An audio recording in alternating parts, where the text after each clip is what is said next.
কিশোরগঞ্জে পাটজাত পণ্য উৎপাদন ও বাজারজাতকরণ বিষয়ে দিনব্যাপী প্রশিক্ষণ অনুষ্ঠিত। তথ্য ভিডিওচিত্রে আবুল কালাম আজাদ, কিশোরগঞ্জ জেলা প্রতিনিধি। কিশোরগঞ্জে পাটজাত পণ্য উৎপাদন ও বাজারজাতকরণ বিষয়ে বাংলাদেশ পাট গবেষণা ইনস্টিটিউট কর্তৃক 10 ডিসেম্বর 2025 একদিনব্যাপী প্রশিক্ষণ অনুষ্ঠিত হয়েছে। কিশোরগঞ্জ আঞ্চলিক পাট গবেষণা কেন্দ্রের প্রশিক্ষণ কক্ষে অনুষ্ঠিত কর্মশালায় 18 থেকে 35 বছর বয়সী যুব উদ্যোক্তারা অংশগ্রহণ করেন।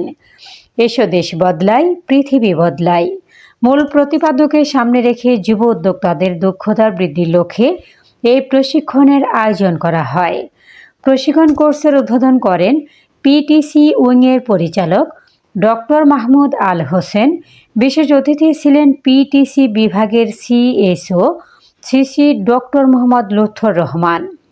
অনুষ্ঠানে সভাপতিত্ব করেন পাট গবেষণা আঞ্চলিক কেন্দ্র কিশোরগঞ্জের incharge PSO doctor Mohammad Ashraful Alam. প্রশিক্ষণ পরিচালনার তত্ত্বাবধান করেন পিটিসি বিভাগের প্রশিক্ষণ শাখার পিএসও মোহাম্মদ মুবারক হোসেন। প্রশিক্ষণে অংশগ্রহণকারীদের পাটের বৈশিষ্ট্য, পণ্য তৈরির কৌশল, ডাইং ব্লিচিং প্রযুক্তি এবং বাজার সম্প্রসারণ বিষয়ে বিস্তারিত দিক নির্দেশনা দেওয়া হয়। বিভিন্ন সেশন পরিচালনা করেন doctor S M Alamgir Sayeed, doctor S M Moniruzzaman, doctor Mohammad Mamunur Rashid এবং ডক্টর এ কে মাহবুবুজ্জামান।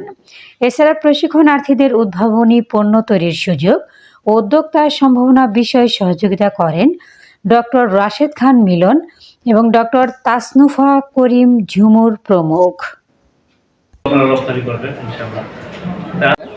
আমরা এখানে দিয়েছি এবং ঢাকা থেকে আগত আমাদের এই বিষয়ে যে অভিজ্ঞ 6টি সেশন পরিচালনা করছেন অভিজ্ঞ আমাদের বিজ্ঞানীবৃন্দ, যারা এই বিষয়ে খুব অভিজ্ঞতা অর্জন করছে, তারা এই সেশনগুলি পরিচালনা করছে। ধন্যবাদ। আমি ডক্টর মাহমুদ আল হোসেন, আমি বাংলাদেশ পাট গবেষণা ইনস্টিটিউটে প্রশিক্ষণ পরিকল্পনা প্রশিক্ষণ এবং যোগাযোগ বিভাগের পরিচালকের দায়িত্ব পালন করছি।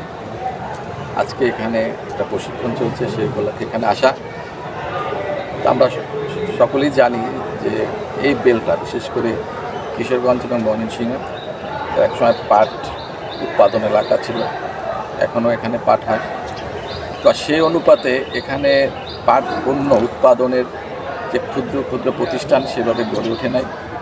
তো আমরা এখানে যাতে ক্ষুদ্র উদ্যোক্তা সৃষ্টি হতে পারে সেই জন্য আমরা এখানে প্রশিক্ষণ দিচ্ছি।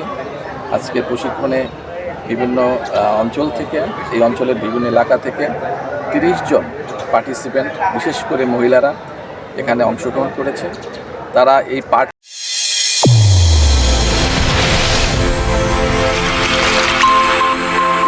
চ্যানেল A1 হৃদয়ের স্পন্দন।